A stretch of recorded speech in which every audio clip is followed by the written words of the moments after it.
মাননীয় সংসদ সদস্য বিশিষ্ট আলেমীদ্বীন জনাব মুফতি আমির হামজার বিরুদ্ধে 100 কোটি টাকার মানহানির মামলা করেছে বিএনপি। হ্যাঁ, বিএনপি করেছে, বিএনপির পদধারী নেতা করেছে। এর থেকে স্পষ্ট যে এটা বিএনপির সাংগঠনিক সিদ্ধান্ত। দর্শক, আমির হামজার বিরুদ্ধে এই ষড়যন্ত্রমূলক মিথ্যা মামলার তীব্র নিন্দা প্রতিবাদ জানাচ্ছি এবং আমরা শুরুতেই দাবি করতে চাই, বিএনপির যেই নেতা মুফতি আমির হামজা এমপির বিরুদ্ধে মামলা করেছেন তাকে বিএনপি থেকে বহিষ্কার করতে হবে। কারণ সুস্পষ্টভাবে আমির হামজার বিরুদ্ধে মামলা আওয়ামী ফুটপ্রিন্ট ছাড়া আর কিছুই নয়। আওয়ামী ফ্যাসিবাদের পদধ্বনি শোনা যাচ্ছে এই ধরনের মামলা থেকে।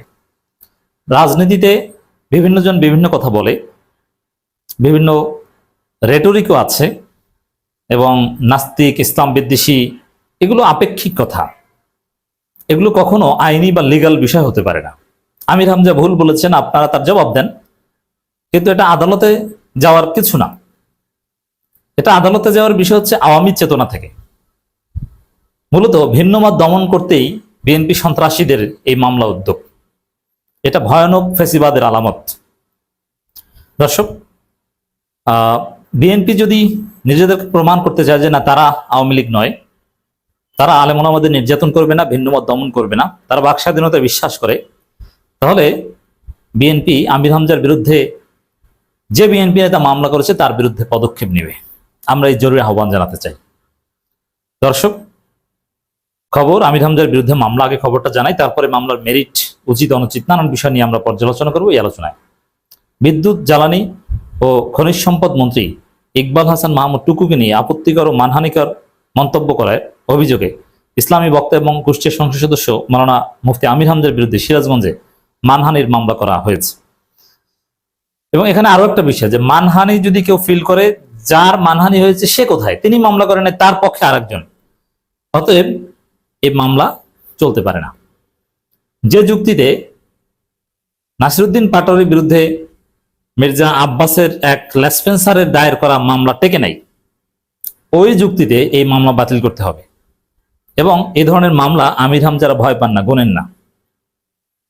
এখন আপনারা অনেকেই প্রশ্ন করবেন, আমির হামজা নাস্তিক এবং ইসলাম বিদ্বেষী বলেছে, তার কি হবে? হ্যাঁ, তার ব্যাখ্যা আসছি। আইনি লিগাল গুরুত্ব কি আমির হামজার বক্তব্যের, নাস্তিক এবং ইসলাম বিদ্বেষী বলার লিগাল ইমপ্লিকেশন আছে কিনা, ওই ধরনের বক্তব্যের বিরুদ্ধে লিগাল ইনিশিয়েটিভ নেওয়া যায় কিনা, আমি আসছি সেদিকে।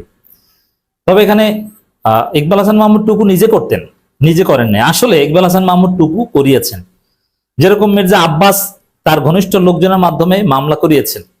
তো মানহানি যার হয়েছে তার খবর নাই, আপনি আসছেন তার মান নিয়ে, না, এইটা নতুন বাংলাদেশে চলবে না। প্রকৃতপক্ষেই যদি কারো মানহানি হয়, অবশ্যই আইনে মানহানির মামলা করার অভিযোগ বা সুযোগ আছে, এটা করতে পারে। হ্যাঁ, সেটা ব্যক্তি, সংক্ষুব্ধ ব্যক্তি করবে যার মানহানি হয়েছে। আর একজনের করা, এটা হচ্ছে ওই হাসিনার ডিজিটাল সিকিউরিটি আইনের মতো, যে বঙ্গবন্ধুকে কটূক্তি করা হয়েছে, শেখ হাসিনার মানহানি করা হয়েছে, এভাবে ভিন্ন মত দমন করতো। এটা স্পষ্ট ফ্যাসিবাদের আলামত আমি দেখতে পাচ্ছি। এবং আমার এই আলোচনায় এটাও থাকবে যে এই ধরনের মামলায় আমির হামজার কিছু হবে কিনা, আসলে কি হতে যাচ্ছে। সোমবার দুপুরে সিরাজগঞ্জ সদর আমলি আদালত বিচারক সুমন কুমার কর্মকার, বাবার বিচারকটাও মাশাআল্লাহ, সুমন কুমার কর্মকার, মানে ভালোভাবে একদম বেছে বেছে যাওয়া হয়েছে। আদালতে এই মামলাটি দায়ের করেন সদর উপজেলা বিএনপি সাবেক সাধারণ সম্পাদক অ্যাডভোকেট নাজমুল ইসলাম। মানে বিএনপির লোকজন এটা করেছে। এখন রানিং পদধারী হলে তো তাকে শোকজ করতে হয়তো, যেহেতু বিএনপির নীতি হচ্ছে এই ধরনের মামলা যে করবে এটা বিএনপি অ্যালাউ করবে না, এই জন্য সাবেক কারো একজনের মাধ্যমে মামলা করেছে। এটা টুকুর চালাকি, যেটা এখন তার বিরুদ্ধে বিএনপি কি ব্যবস্থা নিবে, সে তো আর বিএনপির পদধারী কেউ না, সাবেক। সাবেকের বিরুদ্ধে আমরা পদক্ষেপ নিতে পারি না। এই যে আমরা বিএনপিকে ফেসিবাদের পদধানী বলছি, এখন বিএনপি বলবে যে না, আমরা বর্তমান নেতারা হলে আমরা ব্যবস্থা নিতাম, শোকজ করতাম অ্যাটলিস্ট। তো দর্শক, ঠিক আছে, আপনারা শোকজ না করেন, কিন্তু ওই মামলাকে নাই করে দেন, এটা তো পারেন। এইসব মামলা নেওয়া যাবে না, এই নির্দেশনা আদালতে দিয়ে দেন। অ্যাডভোকেট নাজমুল ইসলাম, তিনি আদালত সূত্রে জানা গেছে মামলা শুনানি শেষ হয়েছে এবং বর্তমানে এটি আদেশের জন্য অপেক্ষমান রাখা হয়েছে। মানে এটা মামলা নেওয়া হয়েছে, এটা না, মামলার আবেদন করা হয়েছে। তা আমি বিশ্বাস করি যে প্রেসিডেন্স আছে, যে নজির আছে, বিশেষ করে মির্জা আব্বাসের অনুসারী নাসিরউদ্দিন পাটোয়ারির বিরুদ্ধে যে মামলা করেছিল, সেই মামলা কিন্তু আদেশ দিয়েছিল, মানে সমনও জারি করেছিল, কিন্তু এই মামলা পরবর্তীতে হয়তো জয় বাংলা হয়ে গেছে। তো এখানে আরো এক ধাপ নিচে আছে, মানে এখন পর্যন্ত সমন জারি করা হবে কিনা বা ওয়ারেন্ট জারি করা হবে কিনা এরকম কিছু হয়নি। এটা নির্ভর করে সরকারের দৃষ্টিভঙ্গির উপর। আমরা জানি নিম্ন আদালতের বিচারকরা স্বাধীনভাবে কি করতে পারেন কি পারেন না। এখন আমির হামজার বিরুদ্ধে মামলার আবেদন, এটা মানে এজাহার, এই এজাহার গ্রহণ করবেন কি করবেন না, না এজাহার ফেরত দিবেন, এজাহার প্রত্যাখ্যান করবেন, এগুলো কিন্তু লিগাল টার্ম। এজাহার গ্রহণ, ফেরত, প্রত্যাখ্যান, এগুলো লিগাল টার্ম। তো এটা কি করবে কি করবে না, ইট depend on BNP Sarkar. BNP সরকারের নীতির উপর নির্ভর করে যে বিচারক এটা কি করবে। তবে এটা কনসিকুয়েন্স হিসেবে আমি বলতে পারি এই ধরনের মামলা আদালত আমলে নিবে না, এটা খারিজ করে দিবে, মানে এজাহার ফেরত দিয়ে দেবে, না এটা নেওয়া যায় না, এটা এটা কোনো কথা না। মামলার অভিযোগপত্রে উল্লেখ করা হয়েছে গত 27 মার্চ কুষ্টিয়া জেলার হাফশাই হরিপুর বড় মসজিদে পবিত্র জুমার নামাজের খুতবার পূর্বে আলোচনা চলাকালে আমির হামজা ইচ্ছাকৃতভাবে ইকবাল হাসান মাহমুদ টুকুর বিরুদ্ধে বিদ্বেষমূলক বক্তব্য প্রদান করেন। তিনি সাবেক এই মন্ত্রীকে নাস্তিক ও সাবেক মন্ত্রীকে, বর্তমান মন্ত্রী কি লেখছেন জানি না পত্রিকায়, নাস্তিক ও আপাদমস্তক ইসলাম বিদ্বেষী বলে জনসম্মুখে অভিহিত করেন। অভিযোগ আরো বলা হয় আমির হামজা যখন সংসদ সদস্য জনপ্রিয় বক্তা হয়, তার এই বক্তব্য দ্রুত সামাজিক যোগাযোগ মাধ্যমে দেশে বিদেশে ছড়িয়ে পড়ে। এতে ইকবাল হাসান মাহমুদ টুকুর পারিবারিক ঐতিহ্য, সামাজিক মর্যাদা ক্ষুণ্ণ হয়েছে এবং বিশ্বজুড়ে তার অপূরণীয় মানহানি করে। বাবারে, একজন মহা দুর্নীতিবাজ যার কারণে আজকে প্রধানমন্ত্রী খাম্বা ট্যাগ খেতে হয়, এর আবার এত মান, মানুষ তো তাকে উঠতে বসতে গালি দেয়। ইকবাল হাসান টুকুর আবার মানটা কোথায়? তো আওয়ামী লীগের দালাল, ভারতের দালাল, কে না জানে। বাংলাদেশের ইতিহাসে অন্যতম শ্রেষ্ঠ দুর্নীতিবাজ, বিদ্যুৎ খাত লুটে পুটে বিদ্যুৎ দেওয়ার কথা বলে শুধু খাম্বা দিয়েছে, তার আবার মানটা আসলো কোথা থেকে? এক বিশ্ব বাটপা। এই যে ভয়ানক জ্বালানি সংকটের মুখে বাংলাদেশ, আসলে বাংলাদেশে জ্বালানি সংকট নেই, কিন্তু জনগণ জ্বালানি সংকটের মুখে পড়েছে। কি জন্য? এই মন্ত্রী অব্যবস্থাপনার কারণে। এরা তো মান।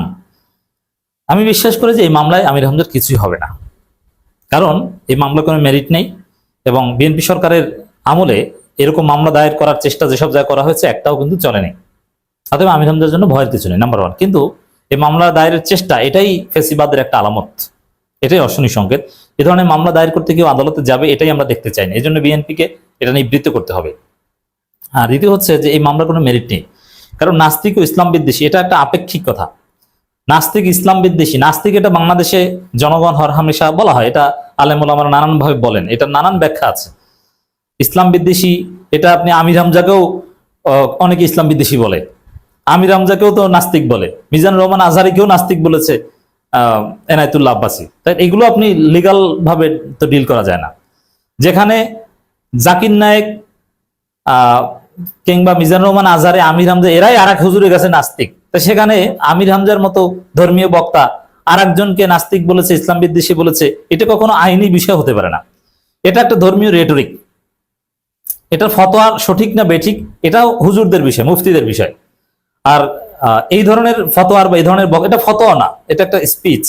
এ ধরনের স্পিচের ইমপ্লিকেশন হচ্ছে ধর্মীয়, রিলিজিয়াস, পলিটিক্যাল রিলিজিয়াস রেটরিক। তো পলিটিক্যাল রিলিজিয়াস রেটরিক এটা কখনো আইনিভাবে মোকাবেলা করা যায় না। এটা আমির হামজা বলেছে, আপনারা রিফিউট করবেন। যেমন আমি আমির হামজার এই বক্তব্যকে রিফিউট করেছি, দ্যাটস ইট। এখানে মামলা করার তো কিছু নেই। আশা করি বিএনপি এইসব ফাজলামি থেকে ফিরে আসবে।